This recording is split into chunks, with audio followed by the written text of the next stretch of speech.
to take part in the motivational Airmen's Run. This Airmen's Run is a culminating run that emphasizes one last time before our newest airmen graduate the importance of physical fitness, teamwork, esprit de corps, and pride in the world's greatest Air Force. Physical training is a vital factor in preparing our airmen for the rigors, challenges, and opportunities of today's expeditionary Air Force. All basic trainees must pass a demanding physical fitness test before they are allowed to graduate basic training. All must meet minimum standards in the 1.5-mile run, as well as push-ups and sit-ups. Our graduating airmen will be passing by you in flight formation. Running beside the flights are the military training instructors, better known as MTIs, who are assigned to those particular flights. Also running with our graduating airmen are basic military training commanders, squadron superintendents, and first sergeants. During the course of training, commanders, superintendents, and MTIs participate in all facets of physical training, with trainees demonstrating leadership by example. As the flights pass, you will hear MTIs leading their airmen in a chant or song, known in military parlance as a cadence call. Items were carried for personal recognition because identification was difficult when the suit of armor covered the head. As time progressed, guidons were used to identify units on the battlefield for strategic positioning before attacks. Each guidon has a ferrule, a metal point at the bottom of the staff. The purpose of the ferrule was to make it possible for the guidon to stick into the ground should the bearer be injured or killed in battle. If this were to occur, another member of the unit would assume responsibility for the flag and ensure the flag never touched the ground. Guidons are no longer used on today's battlefield to identify units. However, in keeping with military tradition, guidons are still used to identify units during ceremonies and other occasions. As the U.S. flag passes by, all uniformed military members are reminded to adhere to customs and courtesies by rendering a proper salute.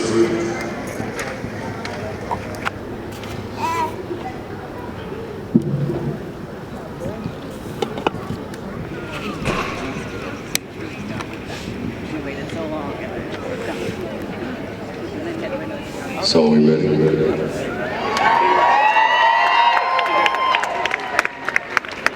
Terrible.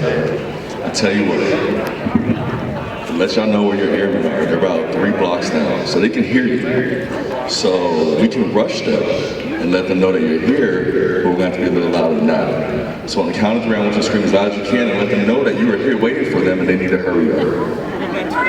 So 1, 2, 3.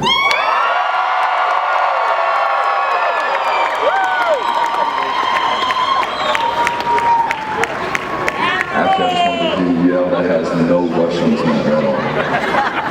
But they are on their way.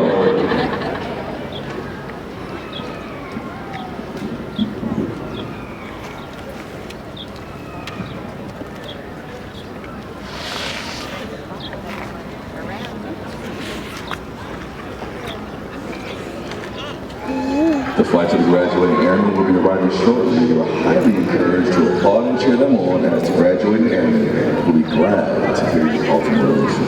Reagan, you're going to want to stand up. Reagan, come here, baby.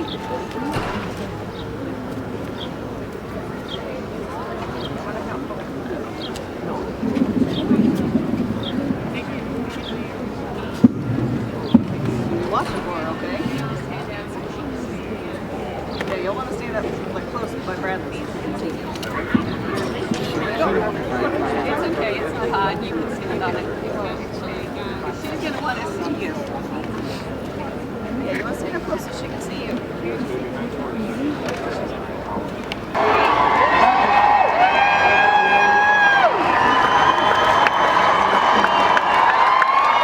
Running the formal flights today are the Commander of Air Force Basic Training, Colonel William Fisher, the Deputy Commander of Air Force Basic Training, Lieutenant Colonel Christopher Fuller, the Superintendent of Air Force Basic Training, Chief Master Sergeant Richard Sutherland.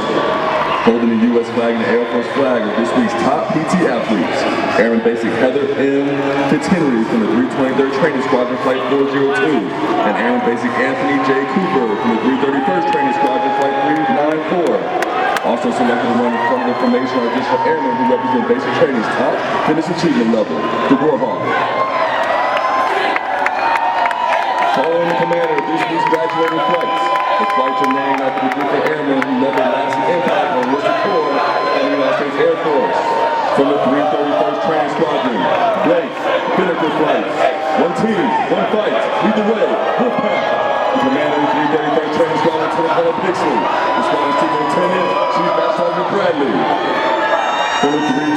2nd Training Squadrons, Kingston, Harlow, Barnes, and Cody flights.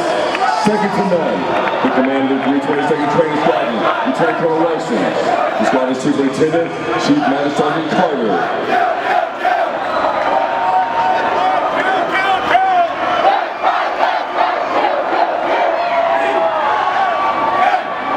From the 323rd Training Squadrons and the McKinley flights, Mustangs, anytime, any place. The commander of the 323rd Training Squadron, Lieutenant Colonel King. The squadron superintendent, Chief Master Sergeant Rios.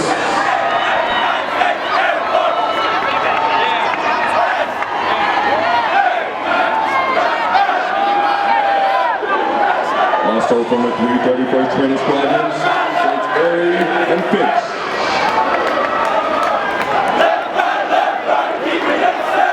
From the 322nd Training Squadron, the Matthews flight.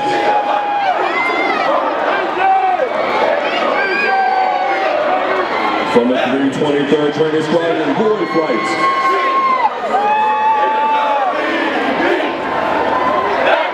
From the 322nd Training Squadron, the Gala and Paris flight.